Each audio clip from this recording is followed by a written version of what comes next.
നടൻ ദിലീപിന്റെ 150ാമത് ചിത്രമായ പ്രിൻസ് ആൻഡ് ഫാമിലി റിലീസിനൊരുങ്ങുന്നു. സമകാലിക വിഷയങ്ങൾ കൈകാര്യം ചെയ്യുന്ന കുടുംബ ചിത്രമാണിതെന്ന് ദിലീപ് പറഞ്ഞു. ലിസ്റ്റിൻ സ്റ്റീഫൻ മാജിക് ഫ്രെയിംസിന്റെ ബാനറിൽ നിർമ്മിക്കുന്ന ആദ്യ ദിലീപ് ചിത്രമാണിത്. ചിത്രത്തിന്റെ ഒഫീഷ്യൽ ലോഞ്ചിന്റെ ഭാഗമായി നടൻ ദിലീപും ഒപ്പം സംവിധായകരായ ജോണി ആന്റണി, മിഥുൻ മാനുവൽ തോമസ്, നടി മഞ്ജുപിള്ള തുടങ്ങിയവരും വേദിയിലെത്തി.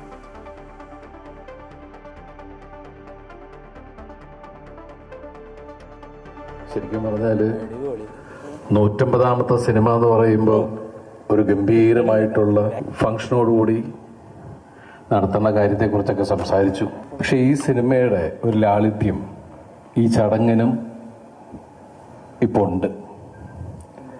പക്ഷേ ഈ വേദിയിൽ നിന്ന് എന്നെ ഈ 150ാമത്തെ സിനിമ വരെ എത്തിച്ച എൻ്റെ പ്രൊഡ്യൂസേഴ്സ്, എൻ്റെ ഡയറക്ടേഴ്സ്, എൻ്റെ റൈറ്റേഴ്സ്, എൻ്റെ കൂടെ വർക്ക് ചെയ്ത ആർട്ടിസ്റ്റുകൾ, എൻ്റെ കൂടെ വർക്ക് ചെയ്ത പ്രൊഡക്ഷനിൽ അല്ലെങ്കിൽ യൂണിറ്റിൽ എല്ലാവരോടും ആത്മാർത്ഥമായിട്ടുള്ള നന്ദി ഞാൻ പറയുന്നു.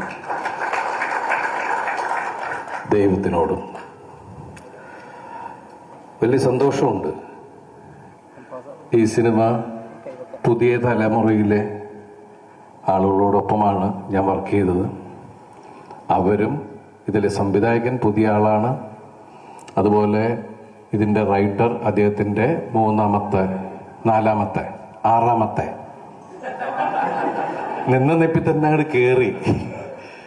അപ്പം അങ്ങനെ സിനിമകൾ കൂടട്ടെ.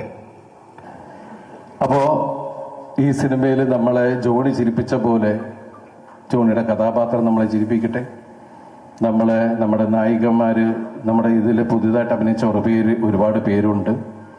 ഈ സിനിമയെക്കുറിച്ച് കൂടുതൽ പറയുന്നില്ല, കാരണം ഈ സിനിമയിലുള്ള കാര്യങ്ങൾ നിങ്ങൾ സിനിമ കാണുമ്പോഴാണ് നിങ്ങൾക്ക് എൻ്റെ ഫീൽ ഉണ്ടാവുള്ളൂ. നമ്മൾ പറയാറുള്ള പോലെ തന്നെ ഒരു വെള്ളക്കടലാസ് പോലെ നിങ്ങൾ ഒന്നും പ്ലാൻ ചെയ്യാതെ ഈ സിനിമ കാണാൻ വരിക, ഈ സിനിമ എൻജോയ് ചെയ്യുക. മെയ് 9-നാണ് ഈ സിനിമ തിയേറ്ററിലേക്ക് വരുന്നത്. നിങ്ങളെല്ലാവരും ഫാമിലിയോട് വന്ന് കാണുക. അതുപോലെ തന്നെ എടുത്തു പറയേണ്ടത്, ഇപ്പോൾ ഇവിടെ എല്ലാവരും പറഞ്ഞു, ജോണിയൊക്കെ പറഞ്ഞു, എൻ്റെ ഫാൻസിലെ സഹോദരങ്ങളെക്കുറിച്ച്. അവരത്രയും ശക്തമായിട്ട് ജീവകാരുണ്യ പ്രവർത്തനങ്ങളെല്ലാം ചെയ്യുന്ന ആ സഹോദരന്മാരോടും ഞാൻ ഒരുപാട് നന്ദി പറയുന്നു. ഈ പ്രിൻസ് ആൻഡ് ഫാമിലി വലിയ ഒരു ഫാമിലികൾ കൊണ്ട് നിറഞ്ഞ സദസ്സിൽ ഈ സിനിമ ഓടണേ എന്നാണ് നമ്മുടെയൊക്കെ പ്രാർത്ഥന. ഞങ്ങളെല്ലാവരും അതിനുവേണ്ടി പ്രയത്നിച്ചിട്ടുണ്ട്. ഇനി നിങ്ങളാണ് ബാക്കി കാര്യങ്ങൾ തീരുമാനിക്കേണ്ടത്. നന്ദി, ഒരുപാട് നന്ദി. Thank you. ദിലീപേട്ടൻ്റെ തുടക്കകാലം തൊട്ട്, ദിലീപേട്ടൻ അസോസിയേറ്റ് ആയിരിക്കുന്ന സമയം മുതൽ എനിക്ക് ദിലീപേട്ടനെ അറിയാവുന്നതാണ്. ആ സൗഹൃദം കൊണ്ട് നടക്കുന്നതാണ്. മിസ്റ്റർ ബട്ട്ലർ കഴിഞ്ഞിട്ട് അഭിനയിച്ച സിനിമ ഇതാണ് അല്ല ദിലീപേട്ട? അപ്പം ഇത്രയും നാൾ നീണ്ട് ഒരു കാലം വേണ്ടി വന്നു വീണ്ടും ഒരുമിച്ച് അഭിനയിക്കാൻ. എന്തായാലും വളരെ സന്തോഷം. ഇതിലും ഒരുപാടൊന്നും അവകാശവാദങ്ങൾ ഉന്നയിക്കാത്ത ഒരു സാധാരണ നല്ല കുടുംബ ചിത്രം. ആരെയും നിരാശപ്പെടുത്തില്ല. ഞാനിതിൽ ചെയ്തിരിക്കുന്ന ക്യാരക്ടർ നല്ലൊരു ക്യാരക്ടറാണ്.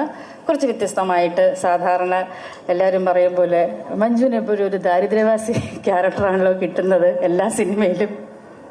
ഇതിൽ നിന്ന് വ്യത്യസ്തമായിട്ട് കുറച്ച് ദാരിദ്ര്യം ഉണ്ടെങ്കിലും കുറച്ച് ബോൾഡായിട്ടുള്ളൊരു നല്ല ക്യാരക്ടറാണ്.